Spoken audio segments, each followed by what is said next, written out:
Good Friday evening. Welcome, ladies and gentlemen, everyone, kids of all ages, to another thrilling edition of the Burn It Down podcast, weekend preview edition. I am your host, Ricky Allen Jr.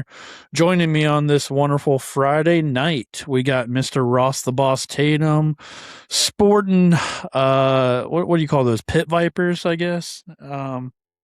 These are Looking good, the Ross. Amazon version. They're pretty cheap. Oh, okay. But Cool. yeah, Heck we're yeah. doing good tonight. Good. This was a busy week. I know we just talked that you had a busy week as well. Work is crazy right now, especially with the seasons changing soon. So yeah, I'm just ready to talk NASCAR at this point. Yeah, me too. It's been a wild couple weeks for myself. Some changes in personal life with work and everything, until we can, be millionaires and solely live off the revenue this podcast makes. That'd be great. NASCAR, we're still waiting on our reply for our credentials. So, might have to send in another email or a bird to check in with them or something. Yeah, that's pretty annoying, NASCAR. Top 5 paint schemes guy has a media credential. I'm not going to do the voice because I don't want to get canceled, but yeah, that's the kid that may or may not have a hearing problems or something. Okay. Seems like a great dude, but I want some media credentials. I'd like to go to Martinsville and sling a couple questions at the drivers and do some media. I want to be in the bullpen and have my little mic right there. I'm standing there next to Bob Pockris and Zachary Pockris and Jeff Gluck and, Skinny Bob and, all the big media guys. Yeah, why can't we be a big J journalist? I mean, what's stopping us? I mean, so what? We didn't go to Northwestern or college at all. Or I mean, NASCAR it don't matter. Technical Institute. I know. Give us a chance, NASCAR. We can change the tides. True. But I think that's enough begging from us today. We'll see. We'll see how it goes. That's right. I do want to just give a couple people some shout outs. We really appreciate you guys. We've had some pretty good traction the last couple weeks on some of our preview shows. Obviously, that was huge having the Todd father on a couple weeks ago. So we're working on trying to get our next guests lined up. Hopefully in the coming weeks and try to have, a special guest maybe like once a month or something like that would be pretty cool. So just a big shout out to all you fans out there for listening. Whether you think we've got good takes or not, we appreciate any listeners. Do want to take some time to welcome Mr. Joe Spinelli to the SMB Motorsports team as well. So I think Joe listens to our podcast. So we weren't having someone wreck enough on our team with Zachary Pockris being out. So Joe, the barrel man himself, is going to fill that role. Just kidding. We love you, Joe. So I just want to give Mr. Joe a shout out. This is the first time hearing this news. I'm in total shock. I'm just kidding. Yep. No, I'm just joking. Welcome to the team, Joe. Little did he know that you were one of his biggest advocates. Who would have thought? I know. Who would have thought? Who would have thought? Who would have thought? Well, let's shift gears from fake racing, because I do not want to talk about my week in iRacing because I'm still hurting from Charlotte. But you've been on a tear, Ross. So congrats to you and all your success. I just hope I can be like you one day. So, but let's shift to what we're really. Let's talk about for. real racing. Yeah, let's talk about real racing. So we're at New Hampshire Motor Speedway this weekend, Ross. I did my homework this week.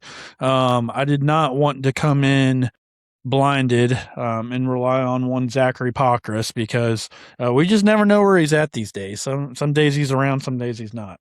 So I did do some homework this weekend. So Ross, I hope you are ready. I've got a lot of fun little statistics. That's hard to say really fast. Statistics. I heard the word tits in there. To throw at you, and I'm curious what your New Hampshire knowledge is. So, Ross, we will start from how many total races have been run at New Hampshire, and what was the inaugural year? Gosh, starting hard. I want to say the inaugural year was like 1993. That is correct, Ross. Wow. Well done. That's a good guess. Did you study? No, I did not study. I have just I feel like when I used to play NASCAR '09, that one of the things that would pop across the screen when you'd go to certain tracks was like the first race in New Hampshire was in 1993, won by like just Rusty Wallace those or random something. stats. Yeah. Yeah, and I Heck feel yeah. like I played that game so many hours for so long. I feel like it's just ingrained in my brain. Well, you absolutely nailed it. There have been a total of 54 races run in New Hampshire. I thought this was kind of an interesting stat, Ross. So the inaugural year was 1993. They ran one race a year from 93 to 96. Then in 97, they went to two races a year, and they did two races a year all the way from 97 to 2017. So that's a nice little stretch of, what's that, 30, 20, 20 years? 20 years. Not great at math, but 20 years. So from 2007, 2017. So 20 years, that's 40 races that they ran in 20 years time. And then in 2018, they went back to one race a year. So I thought that was kind of interesting. You don't really see a lot of tracks flip-flop like that. Like normally, it's two dates and it stays with two dates or maybe goes down to one, but you don't normally see it starting with one, go to two, and then go back to one. Yeah, I really so personally I'm a really big fan of New Hampshire. So I hope it always stays on the schedule. I have been to New Hampshire Speedway one time back in 2007 or maybe it was 2000 yeah, it was 2007. And the one thing I really remember, well there's two things. The two things I really remember was the track is beautiful in that area. Beautiful countryside, it's a really nice area. Number 2, we went to the Saturday bush race and it was packed. It was super packed. So there is a fan base up there. Obviously, the attendance kind of dropped off the last 10 to 15 years, but there's a rabid fan base of fans up there in New England. So I hope it's a track that we always keep. Absolutely. There's a huge fan base up there. I know they love their modified racing as well. Quick little side story. I have to share this just for old time's sake, but I know our buddy Zachary Pockers will appreciate this story. So back when I was in college, Zach and I, which is where we met, we would play. You were talking about playing. What was it? NASCAR 03? Was that your game? Oh gosh, I played them all, man. I was top 40 in the world in NASCAR Total Team Control 2006. Okay. But the main one was NASCAR '09. So, okay, NASCAR night. So, speaking of Total Team Control, it was that one in the NASCAR 2007 with Elliott Sadler on the cover, with the M&M scheme. So, Zach and I literally played that game into the ground. We would do like a Whelen modified, like custom season, and it was so much fun because we'd run 1-2 and we'd battle each other, and I'd pretty much beat him almost everywhere. But for some reason at New Hampshire, he just was able to run this line. And it reminds me of like the Parker Collins line where he utilized the apron a lot. And Zach and I would get into it so many times because it was like the one race he could really beat me at. So anyway, that was just a fun little story because we would always it was that one track where he would always be really, really good at. And the first time I went there, it was just cool to step foot in there after having fun memories made on the video game. So, Ross, I'm going to throw an easy one at you now. What is the nickname for New Hampshire Motor Speedway? Magic Mile. Correct. Well done. All right, let's turn it up a little bit. So in the next gen era, there have been 4 races completed, so 2022, 23, 24, 25. Can you name the 4 winners from 22 to 25? Let's see. Last year was definitely Ryan Blaney. Correct. Christopher Bell won in there at some point. You want to take a stab at what year for Bell? Probably 23. Nope. 22? 22 and 24. Okay, I thought he had won twice. And then 23. Give you a hint. No longer active. Well, okay, I was thinking it was Eric Almirola, but that was actually 21. Oh, is that 21? Okay, Yep. no longer active. So it's Truex. Yeah. That's correct. Yep. So we got Seabell in 22, Truex 23, Seabell again 24, and Ryan and Blaney 25. And if I'm not mistaken, wasn't it Seabell that was running down Eric Almirola when they called it for dark in 21? Yeah, I mean, there for a few years. Well, he's still good there, but that is Christopher Bell's best track, I'd say. Yep. Hard to beat him there. I know this is going to shock you, Ross, but it is Joe Gibbs and Penske are the two big dogs here. So, and recent activity shows that as well. Ross, can you guess who has the best average finish? Best average finish at New Hampshire of all time? Yeah, we'll say active drivers and only as few as 2 races can be run. Only as I'm going to go Josh Berry.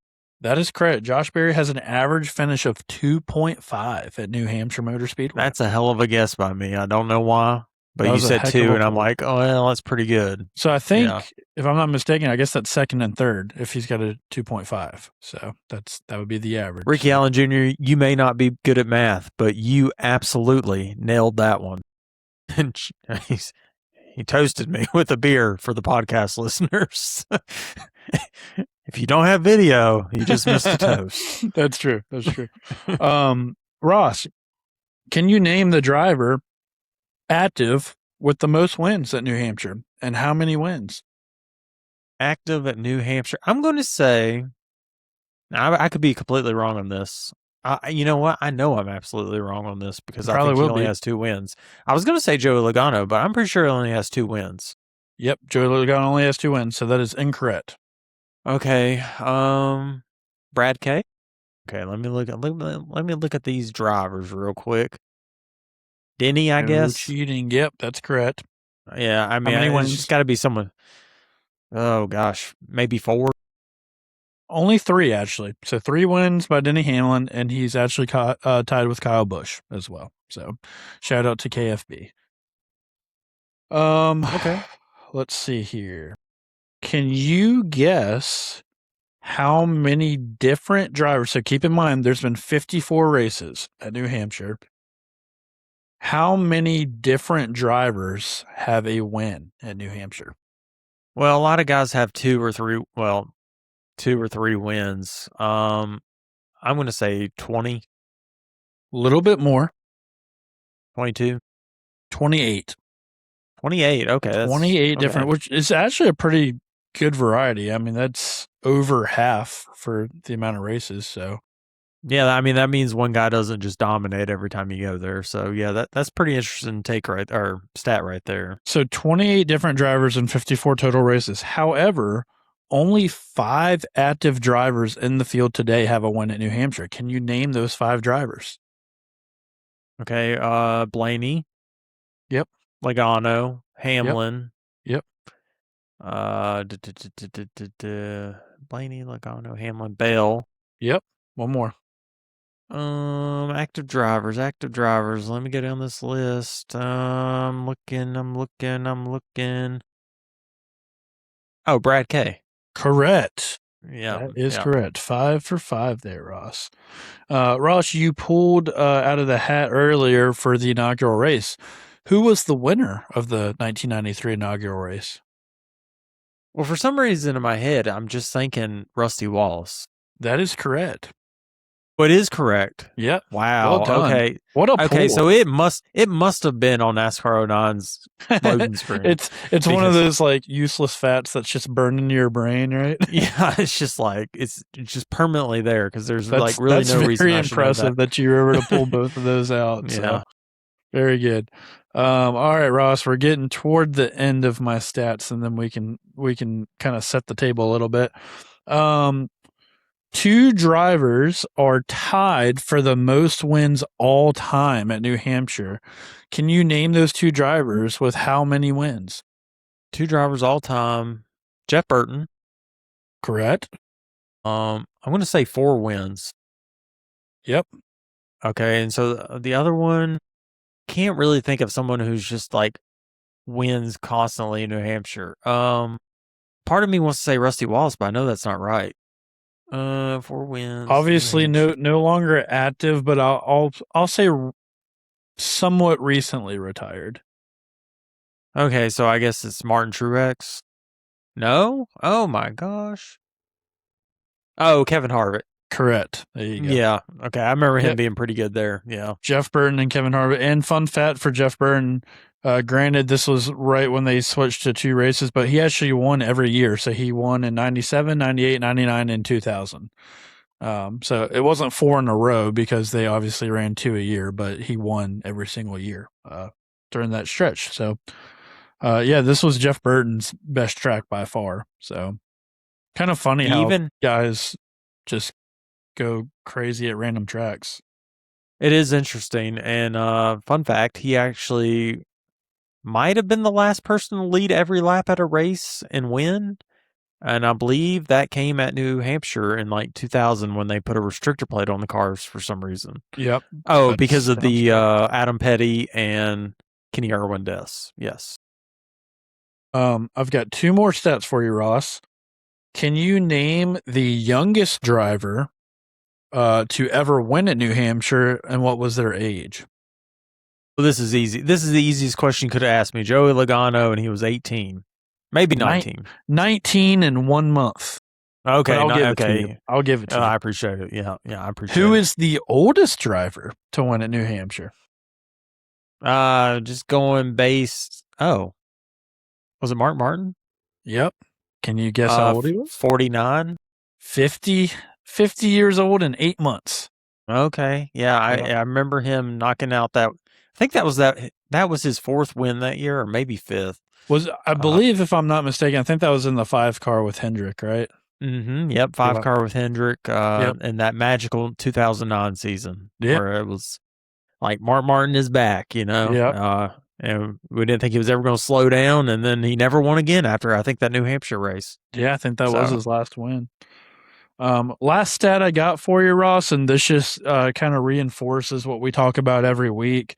So 55% of all wins at New Hampshire have come from drivers starting inside the top 10.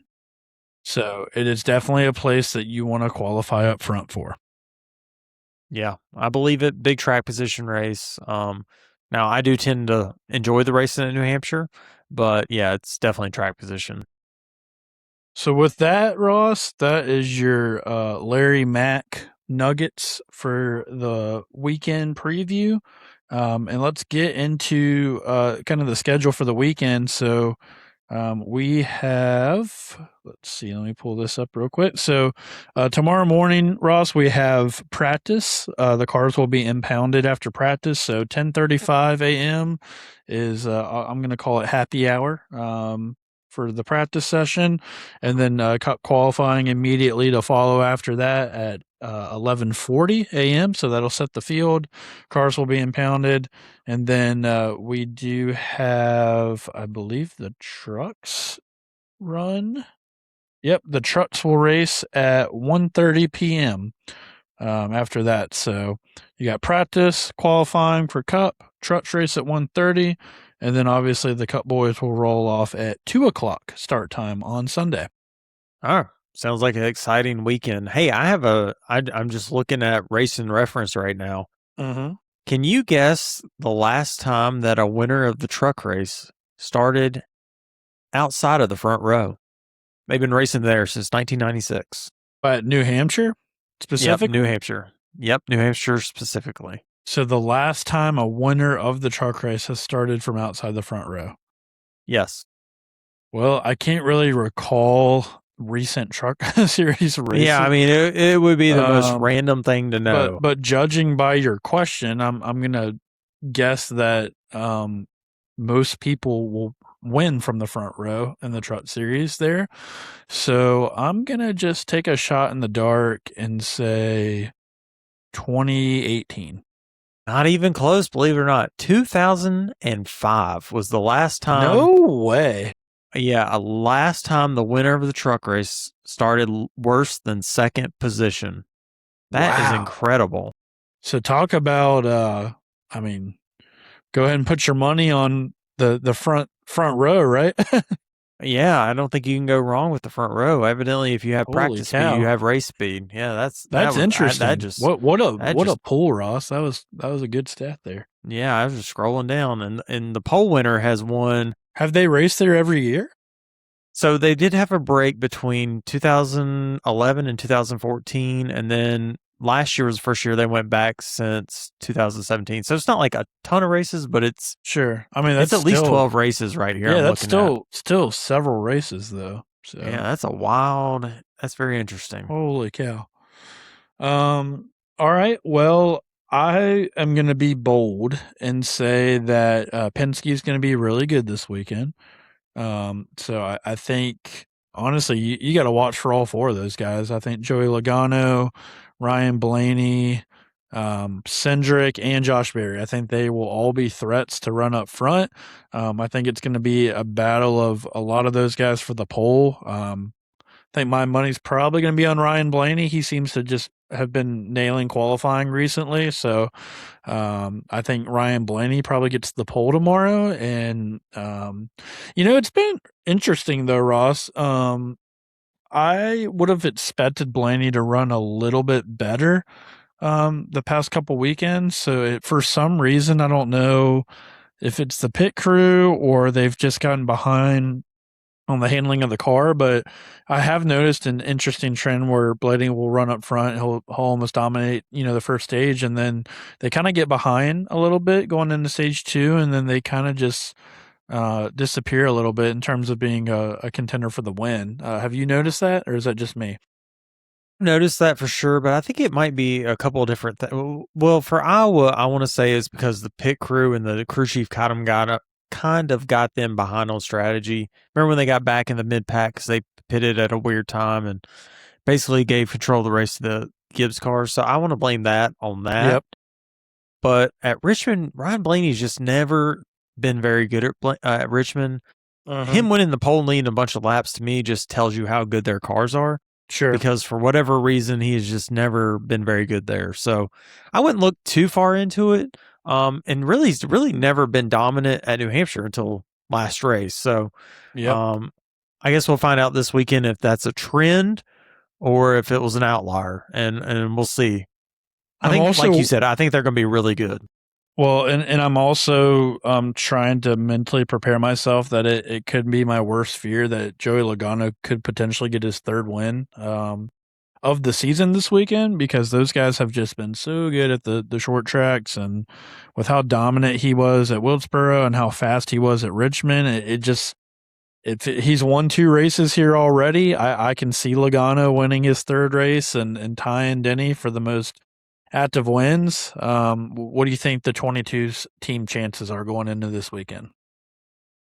So if I was going to rate, like, what's the chances of certain people winning, I would put like 50% on Ryan Blaney, 30% on Joey Logano, and then like maybe Christopher Bell in there and maybe Denny Hamlin slight percents. But I think he has a real possibility because if Blaney doesn't excel, it's going to be Joey Logano. I mean, we've seen it, and we've seen that Joey Logano's pit crew is very consistent, doesn't make any mistakes. They're like the complete opposite of Ryan Blaney's pit crew. So I could see him knocking out another win, and I hate it. I don't want to see it. I think it's the worst thing that could happen, but I think it's a real possibility.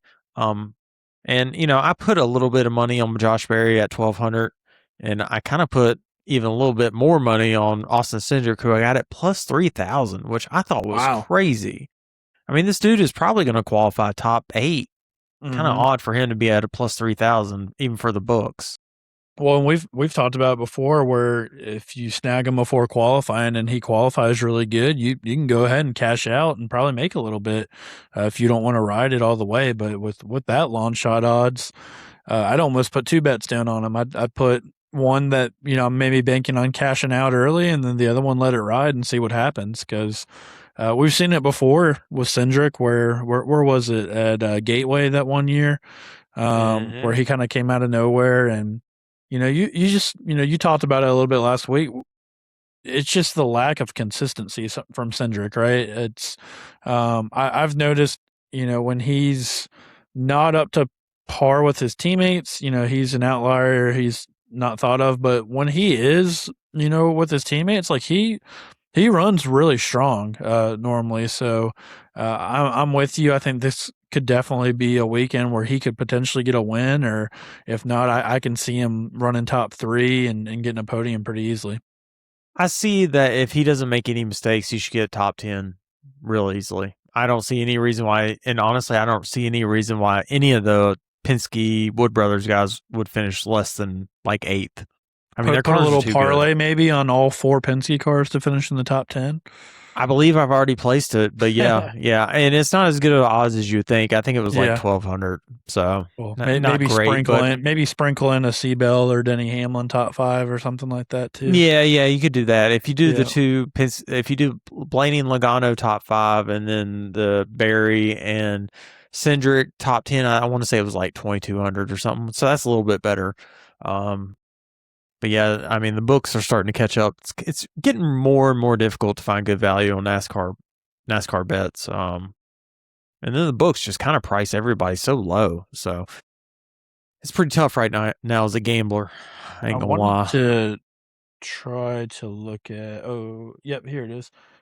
This is one stat I meant to include earlier, but while we're on the topic for winning organizations, any idea the last time Hendrick Motorsports has won at New Hampshire? Like, I don't remember Jimmy Johnson being very good there. I don't remember Jeff being very good there.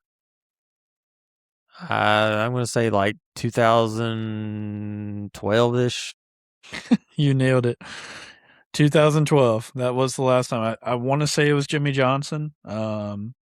But that kind of surprised me a little bit. I'm like, man, it's been 14 years since Hendrick's won at New Hampshire. So, yeah, I think it's probably more of the same from Hendrick. They'll kind of be, they might have a couple guys maybe running right inside the top 10, maybe like a 8th to 12th place day for some of those guys. So I just think obviously Penske and Gibbs are going to be so far ahead. I had spent every one of their cars to be honestly in front of Hendrick. You might sprinkle in. Apparently, Kyle Larson's actually got a really good average finish at New Hampshire, which surprised me a little bit. For active drivers, he had the second best finish. I don't have the stat right in front of me, but it was something around like a 4th place average finish for Larson. So, at least I think over the last couple races, I think not the whole time, but so they're good. They're just not good enough to win right now. Yeah, I guess So mm-hmm. That we'll sounds see. about right. Yeah, I would expect the finishing results to look a lot like Richmond with all the big teams in the top 12, top 15. Kind of your Penske, Gibbs, Hendrick, and 2311. Probably all up there. So, and then maybe some RFK, maybe right outside of that. What do you think about Priest's chances this weekend? I know we've been pretty low on RFK recently, but do you think he has a chance to make a top 10 run or anything like that? I don't think so. I just I don't think RFK is good enough right now. I mean, we've seen since Iowa them just struggle. I mean, Chris Buescher, Brad Keselowski, and Ryan Preece were all getting lapped at the same time at Iowa and last week at Richmond. So yeah, they're just far behind right now. They've gone in the wrong direction, much like Hendrick and a couple others. So yeah, I think I think we kind of agreed last week that Ryan Preece's run is probably done at making the chase. So yep, we'll see, but I don't have high hopes for him. Well, speaking of the chase, just a couple things to kind of throw out. I don't think obviously any of these guys I'm about to mention are in danger. We've only got 2 races to go, but Kyle Larson, Joey Logano, they each only need 10 points to clinch a chase spot this weekend. Chris Buescher, 17, Husqvarna, 25, William Byron, 40, Suarez, 52, Bubba, 62, Cindric, 75, and then it just says SVG could clinch with help. So I think realistically, I think you're looking at Larson, Logano, Buescher, Husqvarna. Then with Byron at 40 back, he needs a strong day, which I think he could get. So I'm going to take a gander and say that Larson, Logano, Buescher, Hocevar, and Byron will all clinch this weekend, and then we'll be with Suarez, Bubba, Cindric, and SVG still waiting to clinch a spot heading to Daytona. But obviously, they've got a pretty nice little cushion. So, barring mechanical issues, wrecks, anything like that, all of those guys should be in pretty good spots. Yeah, I don't really see anybody falling out. Can I just mention how bomb and how amazing this chase scenario and stuff would be if it was just the top 10 or top 12 drivers? Yeah. 16 still just feels like too many. You might be losing some Hendrick guys at that point. I mean, and that's a good thing, right? Do we need do 10th? I don't want to sound like Kyle Petty, but do we need 10 through 16 in this chase? I mean, are they going to do anything? They're going to be. No. I want to say 16th starts out over 2-3 races behind the points leader. Yeah. So at that point, what's the point of even being in the chase? Cool, you make it, whatever. But the highest you can realistically get to is maybe 10th, 11th, 12th. I agree. You just go on an incredible heater. It just makes it more. I mean, I agree 100% because I'm looking. Let's just pretend the top 10 is the chase, right? Right now, Chris Buescher would be clinging onto that spot. Hocevar would be 8 points behind him. And then Byron is another 15 points back from Hocevar. So that's the stuff I want to see. Byron being 23 points below the cut line with 2 races to go, like that's drama to me, right? Like you're going to have a heavy hitter, possibly miss the chase. SVG, I love the dude, but he's not going to win the championship. Austin Cindric, he's not going to win the championship. Bubba Wallace, he's not going to win the championship. Daniel Suarez is over here talking about missing the birth of his baby because he doesn't want to miss a chase race. Daniel, you're not going to win the championship. But Byron, who's in P12, if somehow they could get things turned around, now I don't see it happening this year, but like that's a realistic contender that they could win the championship if they got hot and got things turned around. And, so that would be a storyline to me of like, you've got a potential championship contender that could miss the chase if it was the top 10. So, yeah, that would be great. That would be, we've made a lot of positive steps in terms of changing, going back to the chase. But yeah, I would love to see them go to 10. I think that would really raise the stakes. I would love to see 10, and I would love to go back to the original chase kind of point spread where it's like 10 to 12 points between or whatever equivalent it was back then in the day. I don't want them all like I do want the leader of the regular season to have an advantage a little bit. But, spreading these guys out by 25 points each, and I'm not real sure on what their whole spread is going to be. I really feel like NASCAR's setting itself up for a lot of failure during this chase because I feel like it's that much though to like 8th or 10th, because it's so the leader gets a 25 point cushion, which is a third of a race maybe. And then I'm pretty sure it's 5 point increments back from that. So, I mean, it's not a massive gap. I mean, so it's 5 point increments after the first few. Is that what it is? No, I think it's right away. Let me pull it up. Okay, here we go. I found it. All right. So 16th is going to start 100 points behind first. Yeah. 15th, 95, which is understandable. Right I'm all good with it. Right. Yeah. Get them out of there, But here we go. 10th place starts 70 points behind the leader. That's almost 2 races. I mean, that's a lot. That's 1 race if you win. 1 race if you win. I guess it is conceivable you could go on a heater, which, hey, that would be awesome. Actually, now that I think about it, this is a good system. But let's just get down to 10 people. Let's get down to 10 people. If that 10th person gets hot and can win it. I would almost make an argument that I think you should maybe have a couple additional points for wins, but at the same time, like the whole point of the wins and giving you the bonus 15 points is for you to get higher in the standings. So it is rewarding you for wins.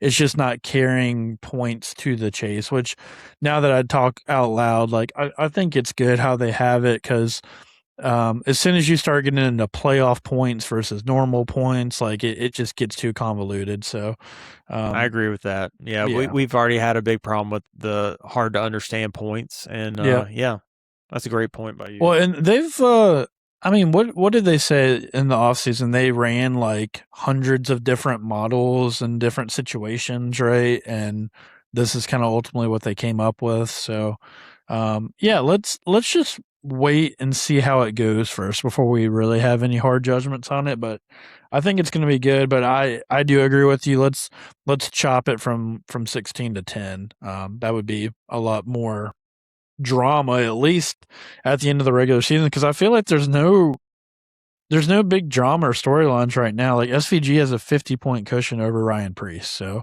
SVG goes out and finishes top 20 this week, and realistically, he's just got to putt around Daytona and not have anything crazy happen, and he's in. So, well, you think about it. If you make a 10-person chase, making that chase means a lot. Like, it's something you can like talk about in the broadcast and be like, this guy's made the chase 5 years in a row. Well, that means a lot if it's top 10 drivers. Yeah. But like when we talk about like Austin Dillon, he made the playoffs like 6 times because he won one race.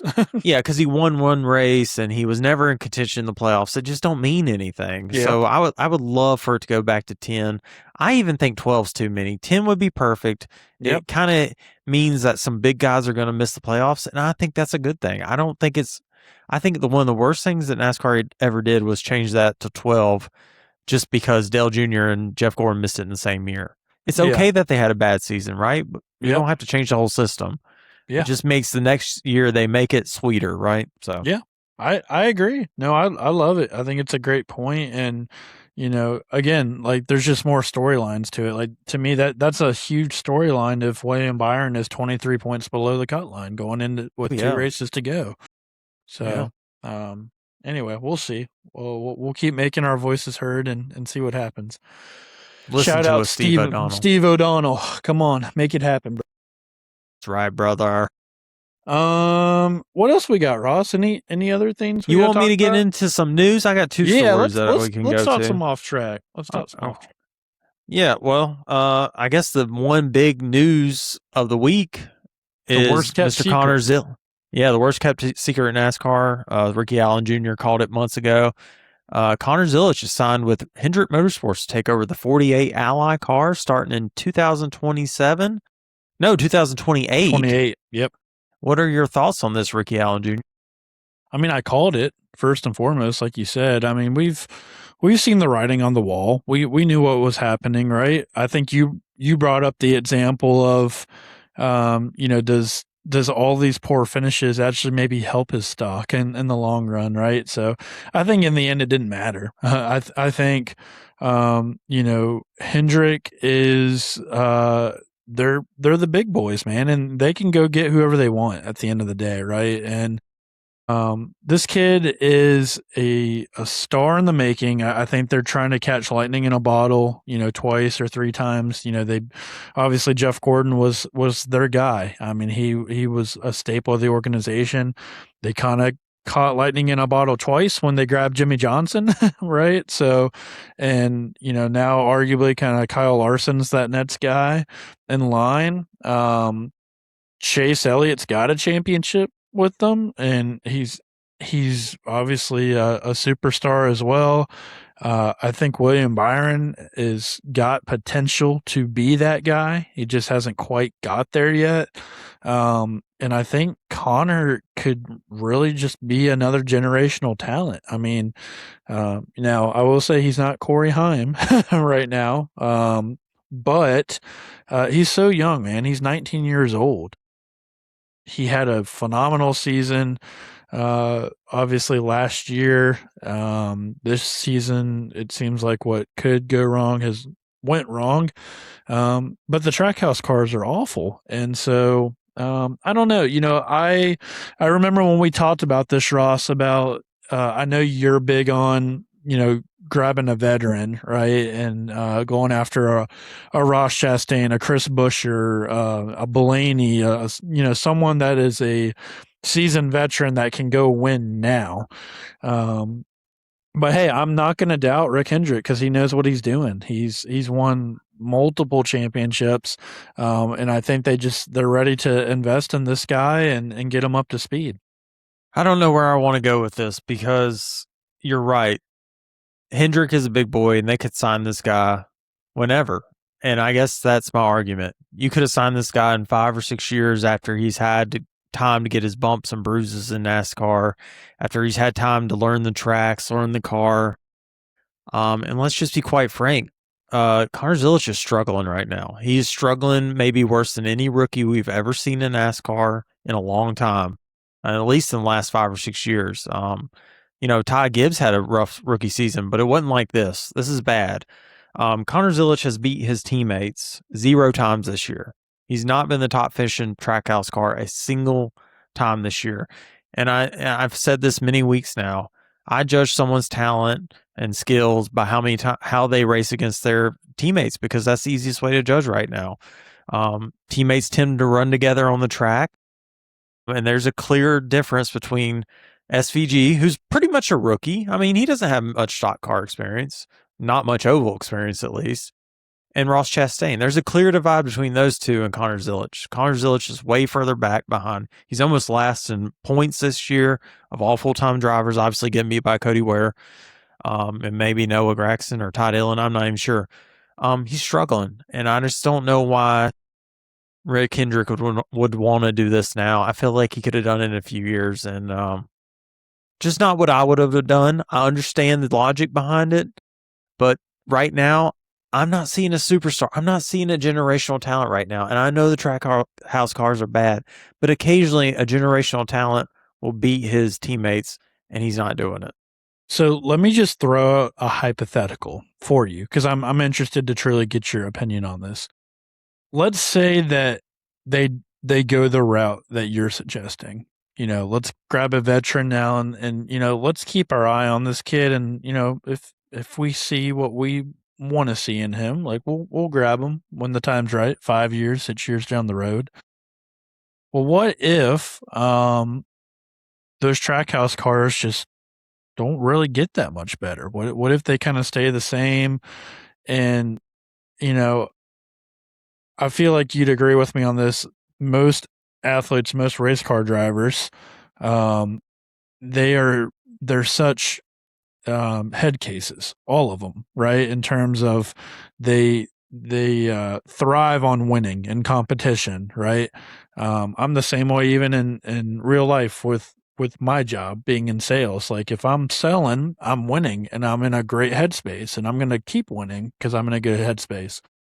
So my angle is what I'm getting at is grab him now, invest in him, bring him up how you want to bring him, put him in those good Hendrick cars, which obviously they haven't been great this year, but we know they're not going to be down for long. And just that and the confidence in him, could evolve him to a much better race car driver than if you were to leave him at Trackhouse and he just continues to get beat down, and then maybe you don't get that. Maybe you don't get that butterfly blossoming right from the cocoon. So I don't know, just a different perspective to chew on. No, I mean, I don't disagree with you at all, Matt. I guess when I think about generational talents, I think of like Kyle Larson. Think about Kyle Larson in Chip Ganassi cars. His teammates weren't winning, but Kyle Larson still found a way to win or almost win a bunch of races. Super fast. He had crazy speed everywhere. I think back to Casey Kane, not really in the Everham days, but in the later days with Gillette Everham when they kind of merged, and he had teammates like Elliott Sadler, AJ Allmendinger, and a couple other guys. Well, Casey Kane would still go out and win races, and his teammates still sucked, right? Yep. So I'm just comparing it like, how do you match up against your teammates? And right now he is just so far off. And I think we all got a little jaded by last year, or not jaded, I don't even know what the right word is, but we kind of got tricked by just how good he was in that 88 car last year in the O'Reilly series. because he wasn't really racing anybody. It was him versus Justin Allgaier, and there were occasional guys he'd have to otherwise race, but they were in the best cars, and he would win a lot of races. He had 9 wins. I think 9 wins, but 2 of them he didn't win, and Kyle Larson got his car one time and won, so the team had like 10 or 11 wins. So, I mean, I don't know. I know he's a great road racer, and I know he had a bunch of wins there too last year, but I don't know. I just haven't seen it. I think we got tricked a little bit last year, and I could be completely wrong in 2 years. 2 years from now, we might still be doing this pod, or we could be popular. I don't know, who the hell knows. And you could be like, well, we got that clip, pull that clip. He's a fucking dumbass. But I feel like I'm right on this. I'm not seeing it. I just don't think he's that great right now. Tell me if you agree with this or not, because this is the best comparison I can think of. I think he's a Joey Logano. Truly. I think, look at Joey Logano's rookie. He's 18. He showed flashes, right, in the lower series. I remember, when he's battling Denny Hamlin and Kyle Busch when he was in the GameStop car in the Nationwide series, right?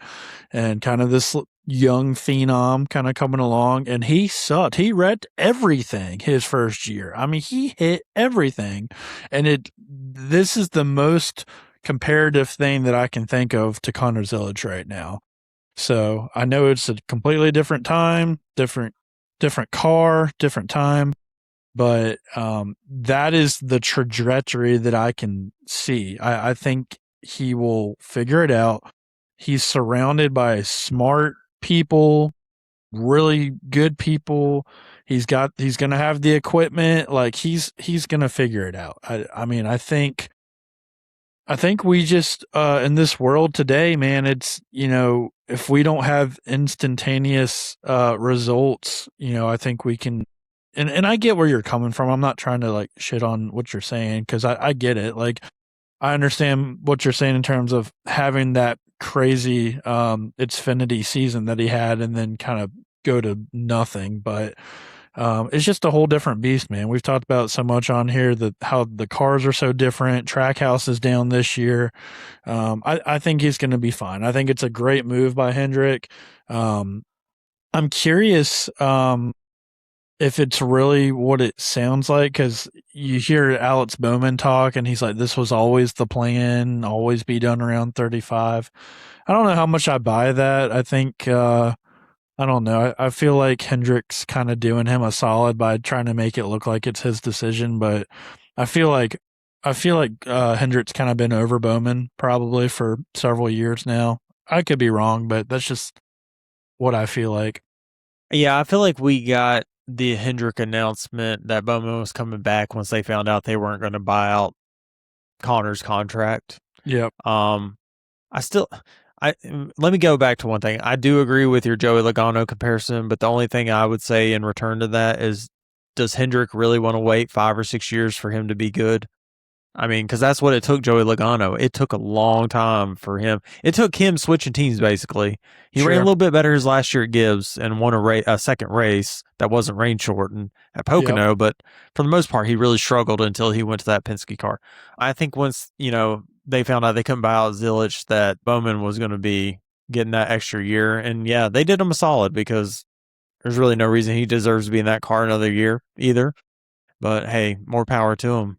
So my bigger question is, why was Connor Zillich looking for a ride like 3 or 4 races into 2026? You just signed with Trackhouse. He wanted out, man. He wanted out. I mean, how do you decide after 3 or 4 races you want out and you're ready to go? I mean, that's crazy. That's insane. I mean, they said early spring he knew his situation had changed, and I don't know. I thought the whole wording in that press conference was very peculiar. You and Rob did not think so, but I thought it was pretty weird how everything was worded. It sounded like he wanted out, or Trackhouse wanted him out pretty early in the season. I don't know. I feel like, again, the writing's kind of always been on the wall. I mean, we knew the Alex Bowman runway was shorter than longer, and it seemed to make sense, man. running with Junior, obviously the affiliation with Hendrick there. I think I feel the worst for Justin Marks because I feel like Justin does such a good job like recruiting all these talented guys, and they're just getting snatched. It's hard to build a really good program without having a staple piece. So I know you were disappointed that Ross wasn't heavily considered, and maybe he was. I don't know. Doesn't feel like it, but it's hard to be the Nets Hendrick Motorsports if you don't have drivers that are bought in and willing to stick it out. So, yeah, I don't know. It's just a tough situation. I'm sure that's got to be tough when it feels like you're just feeding, the big teams all this talent. Yeah, 100%, which actually leads me into my second, what you just brought up leads me into my second and last piece of pretty much weekly news. And then that goes back to, I guess, Ross Chastain and Justin Marks were on a podcast together, maybe busting with the NASCAR boys or whatever the hell they call it. And not as good as our podcast. Not as good as our podcast. They're okay. I mean, they're pretty famous, but basically he said that he has pulled the fire alarm at Trackhouse, and he's gotten pretty vocal in these meetings, and he wants something to change, and he's ready for a change somehow, some way at Trackhouse.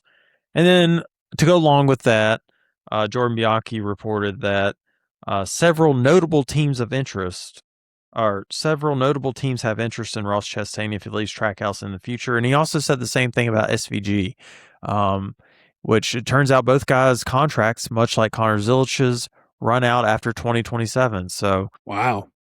Could be very interesting next year for 2028 could be very interesting for Trackhouse. If they lose all three drivers going into 2028, that would be just a significant blow. Historic collapse, honestly. I mean, you've got three really talented drivers as well. So where would they go? Drivers and three highly marketable drivers too. Yeah. Where the heck would they go though, is my question. I'm done speculating because everything I guess is wrong. My big prediction at the start of the year was that Ross was going to be in the 48 next year. My heart is broken. My life is ruined. He didn't even get in the 21. Like, he could have gotten the 21. Instead, we got Jesse Love going to the 21, who's going to be a disaster. Yeah, I'm calling that right now. That would have been, I think, a pretty solid move for Ross too. So, well, it feels like the perfect fit too. Ross Chastain, Wood Brothers. It feels old like the school perfect fit. Yeah. Gosh, the T-shirts you would have bought. Teams. Oh my gosh, I would have bought every Wood Brothers shirt. Your team with your favorite driver. That would have been the first time that I've liked a Wood Brothers driver since 2005. Blaney? Nope. I didn't like Blaney at the time. I like Blaney now. I didn't like him back in the day. I didn't know him. I just thought he was just a young prick, arrogant prick. I actually got into where I really like Blaney a lot. I think we've talked about it before. But no, Ricky Rudd was the last driver the Wood Brothers had that I really liked, I enjoyed, and, wore the shirts and stuff like that for. Because we've had some real stinkers in between. Ken Schrader, never a big fan of Matt Benabet, the burrito or whatever the hell they call him. Didn't like Paul Menard. Dude, he didn't like Harrison Burton too. Yeah, I was never a big fan of Josh Berry. So yeah, it would have been great. Yeah. Well, you got Jesse Love now, so that'll be great. Yep, not buying any of those shirts, so fuck that. Oh boy. Well, I think that about does it for the weekend preview. We got some stats. We got the table set for this weekend, and we got a little off track news conversations going. So, guys, should be fun. Ross, looking Josh, forward. One more thing. Yeah. Who is your number one gonna win the race pick for the weekend? Man, I hate to do it, but I'm gonna go Joey Logano. Love it. I'm gonna go Ryan Blaney. Okay. Yeah, we'll see what happens. In case you missed our last episode, Ross has, I believe, overtaken me for the picks and I've got Josh Berry, and he's got Austin Cindric this weekend. So that'll be a fun battle between those two as well. So be fun to keep an eye on. Just tells you how big we are on Penske this weekend. Yeah, Penske, and hopefully Christopher Bell comes out and wipes the floor with everybody and proves us wrong, because I'd love to see Bell back in victory lane, man. 7 runner-up finishes this season and has not won a race. Hard to believe. Do it for Charlie. Do it for Charlie, Bell. That's right. Do it for Charlie. Do it for Charlie. Hey, we got Bristol coming up too, Ross. So I got to check in with my contact and see if we got those sweet tickets again. So hell yeah, brother. Check that out. So all right, brother. Well, enjoyed chatting with you as always. Thank you guys for tuning in, and looking forward to coming back Sunday evening and recapping all things New Hampshire at the Magic Mile. So y'all have a great weekend, and keep an eye on qualifying tomorrow. We're keep an eye on who's starting on that front row, top 5, and those will probably be your contenders for the week. So go throw some money down, see if you can make a little bit of change this weekend, and enjoy some racing action.